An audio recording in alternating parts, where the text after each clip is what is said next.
গড়ের শত্রু বিভীষণ এই কথাটা বর্তমানে 7 কলেজের সাথে একেবারে মিলে গেছে।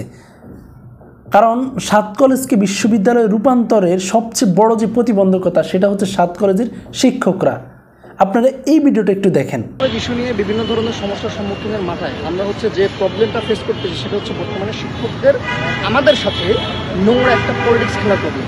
তারা আমাদের শিক্ষার অধিকার নিয়ে কথা বলা তো দূরের কথা, তারা কীভাবে আমাদেরকে ডমিনেট করে নিজেদের অবস্থান বজায় রাখবে সেই জন্য তারা বিভিন্ন ধরনের উন্মাদ হয়ে বিভিন্ন ধরনের নোংরা খেলায় বা নোংরা পলিটিক্সে উন্মাদ হয়ে গেছে। এর মধ্যে একটা অংশ হচ্ছে কিছুদিন যাবৎ মহিলা কলেজগুলোর ক্যাম্পাসে, বিশেষ করে ইডেন কলেজ, তারপর আপনার বদরুন্নেসা কলেজ, এই ক্যাম্পাসগুলোতে মেয়েদেরকে বিভিন্ন উল্টাপাল্টা কথা বলে, উল্টাপাল্টা কথা বুঝিয়ে তাদের থেকে সই নিয়ে ইউনিভার্সিটি যাতে না হয় সেই বিষয়ে তারা মন্ত্রণালয় থেকে শুরু করে ইউজিসি প্রত্যেকটা জায়গায় এই স্বাক্ষর করা কাগজ জমা দিচ্ছে। আর শিক্ষার্থীদেরকে বোঝাচ্ছে একভাবে, স্বাক্ষর নিয়ে সেই স্বাক্ষরের কাগজের টপিকই বদলে দিচ্ছে অন্যভাবে। তো এই নোংরা পলিটিক্স শিক্ষকদেরকে অনতিবিলম্বে বন্ধ করতে হবে। শিক্ষকরা যদি নোংরা পলিটিক্স বন্ধ না করে, আমরা জুলাইকে ভুলে যাইনি। জুলাইয়ে এই শিক্ষকরা কিন্তু আমাদের সাথে ছিল না, এখনো মনে আছে। এই শিক্ষকদের কারণেই 7 কলেজের এখন বড় বাধা বিশ্ববিদ্যালয় রূপান্তর ক্ষেত্রে, এবং যে ভর্তি পরীক্ষার যে বিজ্ঞপ্তিটা দেওয়া হচ্ছে না, এটাই হচ্ছে মূল বিষয়টা। আর এছাড়াও কিছু যা আইনি জটিলতা আছে সেগুলো। তো এই মূল কেন 7 কলেজকে বিশ্ববিদ্যালয়ে রূপান্তর চাচ্ছে না 7 কলেজের শিক্ষকরা, এই নিয়ে পুরো ভিডিওতে আলোচনা করব। ভিডিওতে যাওয়ার পর সবার কাছে একটা রিকোয়েস্ট, যদি ভিডিওটা ভালো লাগে তাহলে অবশ্যই একটা লাইক করে দেবেন। যদি কোনো কিছু জানা থাকে তাহলে পুরো ভিডিও দেখে কমেন্ট করবেন, এবং প্রয়োজন মনে করলে আমার চ্যানেলকে সাবস্ক্রাইব করে রাখবেন। আসসালামু আলাইকুম, সবাইকে নতুন আরেকটি ভিডিওতে স্বাগতম। 7 কলেজকে বিশ্ববিদ্যালয়ে রূপান্তর হতে সবচেয়ে বড় যে বাধা বর্তমানে, আমরা এতদিন সেটা আসলে কল্পনাও করতে পারি না। এই 7 কলেজে যারা শিক্ষক আছে, বিভিন্ন কলেজের অনেক কলেজে অনেক শিক্ষকই চাচ্ছে না যে 7 কলেজকে সেন্ট্রাল ইউনিভার্সিটিতে রূপান্তর করা হোক। আমরা এতদিন ভাবতাম হয়তো বিভিন্ন শিক্ষা সিন্ডিকেট বা বিভিন্ন ঢাকা বিশ্ববিদ্যালয়ের শিক্ষা সিন্ডিকেট, এরা 7 কলেজকে বিশ্ববিদ্যালয় রূপান্তর হিসেবে ভালো চোখে দেখছে না। কিন্তু এখন দেখতেছি কি জানেন, গড়ের শত্রু বিভীষণ 7 কলেজের শিক্ষকরাই মূলত 7 কলেজকে বিশ্ববিদ্যালয় রূপান্তর হিসেবে ভালো চোখে দেখছে না, বা তারা চাচ্ছে না যে 7 কলেজ বিশ্ববিদ্যালয় হোক। কারণ কি জানেন, মূল ফ্যাক্ট 7 কলেজ যদি বিশ্ববিদ্যালয় হয়, 7 কলেজের শিক্ষকরা আছে এরা সবাই কিন্তু বিসিএস ক্যাডার।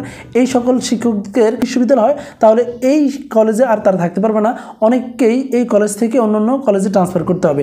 এখন অনেকে ঢাকার মধ্যে, আর যেহেতু ঢাকার মধ্যে যেহেতু আর সরকারি কলেজ নেই, বা যদিও থাকে দু একটা, তবে যেহেতু 7 কলেজের শিক্ষক অনেকগুলো শিক্ষক, এই সকল শিক্ষকদের ম্যাক্সিমামকেই গ্রামের বা বিভিন্ন সরকারি কলেজে প্রেরণ করতে হবে বা ট্রান্সফার করতে হবে।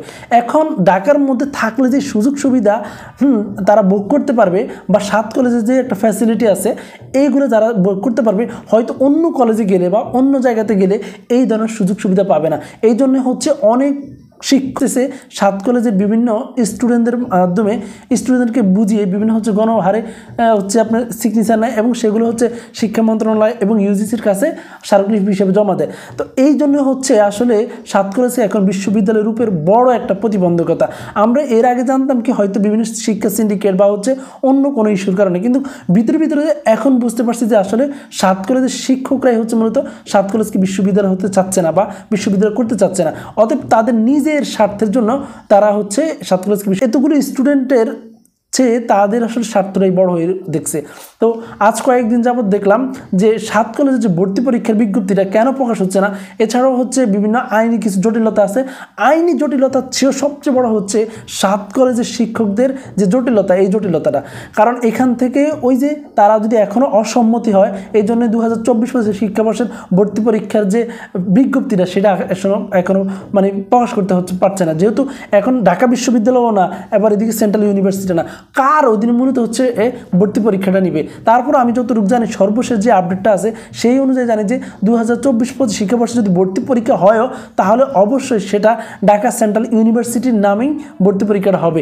তো আশা করি এই সমস্যাটা খুবই তাড়াতাড়ি সমাধান হবে, এবং যারা 7 কলেজকে বিশ্ববিদ্যালয় রূপান্তর করতে চাচ্ছে না, আমি যতটুকু জানি বিভিন্ন এই যে প্রতিনিধিরা আছে, যারা 7 কলেজকে বিশ্ববিদ্যালয় রূপান্তর করার জন্য বিভিন্ন কলেজ বা যারা যে কলেজগুলো বেশি সমস্যা, সেই কলেজগুলোতে তারা বিভিন্নভাবে এই সমস্যাগুলো সলভিং করার জন্য শিক্ষার্থীদের কাছে যাচ্ছে। তো আশা করি ভালো একটা আপডেট আসবে। তো সেই পর্যন্ত আসলে সবার একটু অপেক্ষা করতে হবে, কারণ যেহেতু একটা বিশ্ববিদ্যালয় হবে, হয়তো প্রথমে এই সমস্যাগুলো সৃষ্টি হবে, পরবর্তীতে হয়তো এই সমস্যাগুলো থাকবে না। তো একটা জিনিস হতে হলে প্রথমে একটা ধাপ আপনাকে অতিক্রম করতে হবে। তো এখন বলা যায় যে 7 কলেজের সবচেয়ে বড় যে প্রতিবন্ধকতা, হ্যাঁ, এই যে 7 কলেজের শিক্ষকরা, এনারা যদি আগে থেকে সাপোর্ট দিত, আগে থেকে একটা ভিতর থেকে যদি এরকম পলিটিক্যাল গেম না খেলতো, তাহলে হয়তো 7 কলেজ আরও আগেই বিশ্ববিদ্যালয়ে রূপান্তর হয়ে যেত।